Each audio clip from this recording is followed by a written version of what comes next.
Hello everyone. In this session, we're going to cover count family from the tabular queue using the DAX scoring. So we start with count. So basically we have different varieties of the count functions. So we have a count and we have a count A and we have a count X and we have a count AX and count blank and count rows, and then we have a distinct count and then distinct count no blank. So these are the different types of the count functions. Right, now let's go one by one in detailed way. Okay, so first we start with the count function. So count function is basically fetch the count of the records from the top any selected column. So we can write, you can execute this statement and we get totally we have 18484 address lines are available in this column. So we store this into this particular column and then we are displaying the results. So now we're trying to fetch the count of records for the another attribute called name style. Let's see what will happen when we try to fetch it.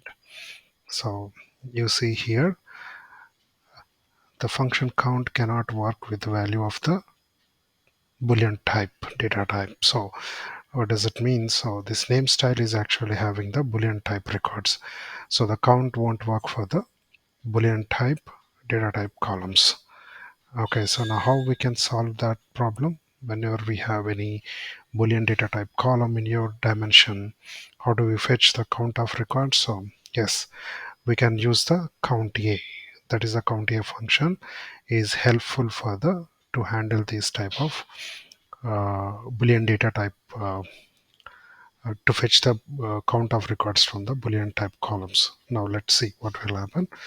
I'll execute this and here you go. So we got the count of the name style, and the same count A function also work for the normal data type, I mean other data type columns. So you can see here the both are I use the both address line 1 and name style, both are able to fetch the count of records.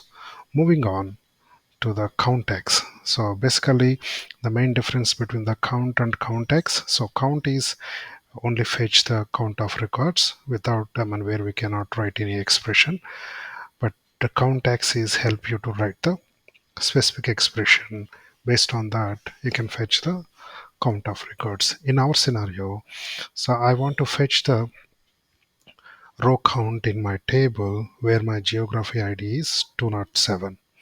So now if I execute this query, I'll get the totally 56 rows are available in this customer dimension where the geography ID is 207.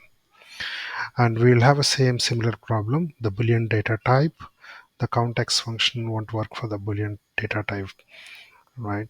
So now let's see. I'll show you what error we get it. Yeah, you can see here the countX won't work the Boolean type data type.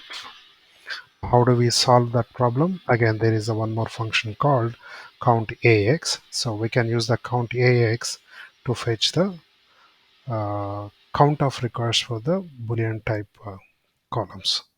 Now you can see here. So we got the count of records. Even the count AX also works for the other than Boolean type data type columns. You can see here. So this is working good. Now let's move on to the next function, count blank. So count blank. So if you want to count only how many blank records available in this column, you can use the count blank function. So I have 18172 records, blank records exist in the address line 2, right? So now if you go back one step back, all these functions in here, they always exclude the blank records when they count it. So do remember that. Now coming to the count of rows, so here we fetch the total count of records of the entire dimension, how many count of records we have, and then we have other few more functions, distinct count and distinct count no blank values, right? So let's see what will happen there. Now I execute the distinct count. So here we get the distinct values. First it will fetch the distinct values from the address line 2, and then it will count the records, whereas the distinct count blank, so it will exclude the blank records. Now if you want to see both results, you can execute it by using the go. If without go mentioning the go, you cannot execute the two DAX queries in the same time. Let me show that. Just want to highlight here.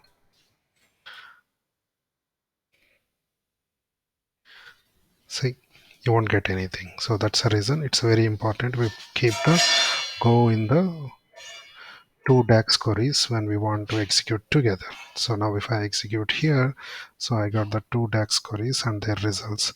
The first query is not excluding any blank record, I mean distinct blank record, and then second query it's excluding the blank rows. Okay, so that is the difference. Now, so if we, I mean, here I'm the left side, I'm individually executing all these functions one by one after other.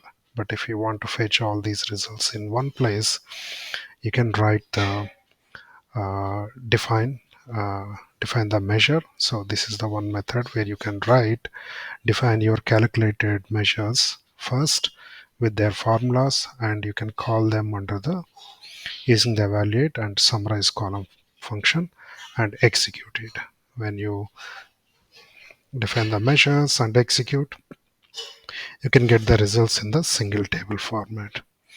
This is all about count function family in the DAX query. Thank you very much for your time.